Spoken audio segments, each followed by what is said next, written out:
Naše tělo je absolutně dokonalý systém, který se umí sám opravit.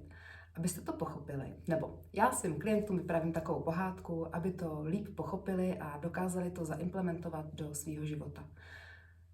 V našem mozku je takový centrum řídící, kde je takový panáček. Já si ho představuji, že má fousy, má tam takový obrovský počítač, jsou tam samý čudlíky a úplně uprostřed, přímo před ním, jsou takový dvě tlačítka. Jedno je zelený a jedno je červený. A teď poslouchejte dál. V každém našem kloubečku, v každé šlaše, v každém segmentu máme receptory, to jsou takový rychlí experti, kteří posílají zprávy o tom, jak ten segment zrovna je. Například sedíte blbě, takhle si vytlačujete rameno nahoru a tady ty receptory zaznamenají, a pozor, tady dochází k přetížení, za chvilku se vyčerpají naše síly a je to tady celý prostě všechno špatně.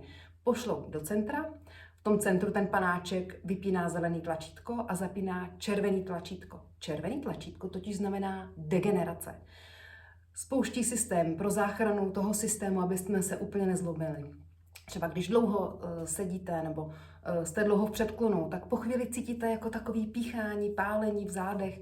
A to je přesně to, co to už je spuštěná ta degenerace, kdy tam ten systém se snaží to zachránit, aby jsme se nezlomili, aby jsme, prostě to takhle funguje. A v momentě, kdy se narovnáte, ten segment si srovnáte, zacvičíte si nebo se vyspíte, tak ten panáček vypíná červený tlačítko a zapíná zelený tlačítko. A zelený tlačítko je regenerace. No a teď záleží na vás, jak dlouho a jak často který tlačítko svítí. Naše tělo je fakt dokonalý systém a dokáže se opravit, ale potřebuje k tomu právě ten čas.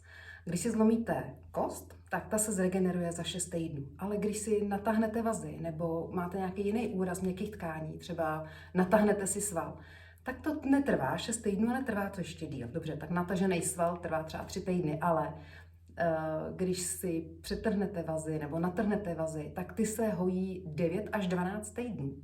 Takže když budete dlouho v tom záhoně zabořený a budete tam prostě každý den a 20 let budete dělat neustále všechno proto, aby svítilo červený tlačítko, tak nemůžete čekat, že váš fyzioterapeut někde zmáčkne ve vašem těle nebo někde vás napraví a vy budete mít doživotně pokoj.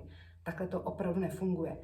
Proto je důležitý správně sedět, správně stát, dobře cvičit, dopřát tomu tělu tu regeneraci, ale tu správnou. Ne, že si prostě večer sednete k televizi, kdy se tam nějak skroutíte a zase si ubližujete. Takže to je celá moje pohádka a dávejte si pozor na to, který tlačítko a jak dlouho svítí. Mějte se krásně, ahoj, zase někdy příště.